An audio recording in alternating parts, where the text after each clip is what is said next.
In tema di coronavirus sono tante le notizie che arrivano in queste ultime ore. Quella degli albergatori agrigentini, ad esempio, che dichiarano la chiusura volontaria per contenere l'emergenza sanitaria.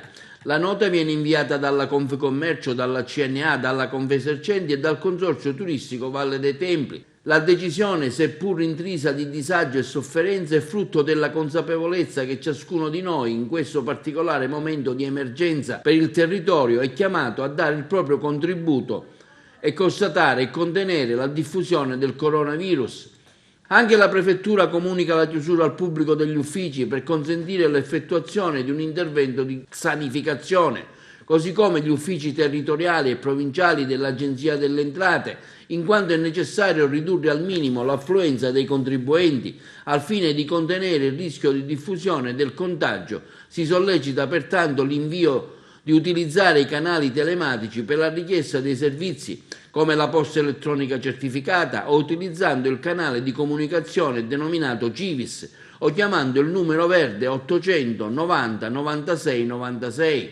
Intanto il Comune di Agrigento, in relazione all'intervento esplicativo del Governo, afferma che tutti i mercati all'aperto saranno chiusi. Il mercato settimanale del venerdì, ad esempio, in piazza Ugo La Malfa non verrà effettuato, così come non si effettueranno i mercatini settimanali al villaggio Peruzzi e al villaggio Mosè. Il decreto del governo parla chiaro e purtroppo questa è una delle limitazioni previste. La violazione del decreto costituisce reato penale. La misura è volta a evitare che si creino aree affollate nelle quali è più facile la diffusione del contagio.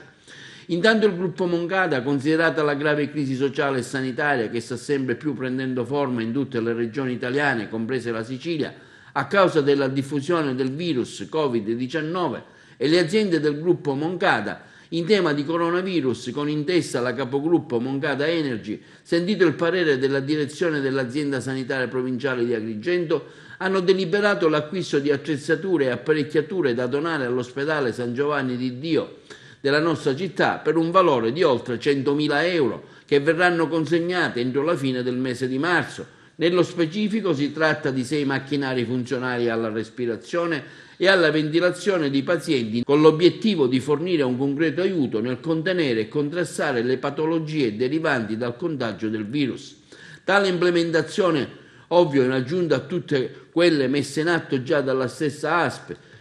Intanto Salvatore Moncada fa appello a tutte le altre aziende agrigentine che, potendolo fare, contribuiscono alla donazione verso il miglioramento delle nostre strutture sanitarie. Intanto su tale donazione interviene il sindaco Filetto. Sono ore di emergenza in cui ogni gesto di generosità ha un valore enorme. Ringrazio in particolare l'imprenditore Salvatore Moncada che ha offerto 100.000 euro per l'acquisto di 6 respiratori che saranno disponibili già dalla fine del mese di marzo in corso. Inoltre ho offerto la disponibilità di posti letto della foresteria di Porto Empedocle per eventuali esigenze di quarantena, così come il vicino palazzetto dello sport per le altre emergenze.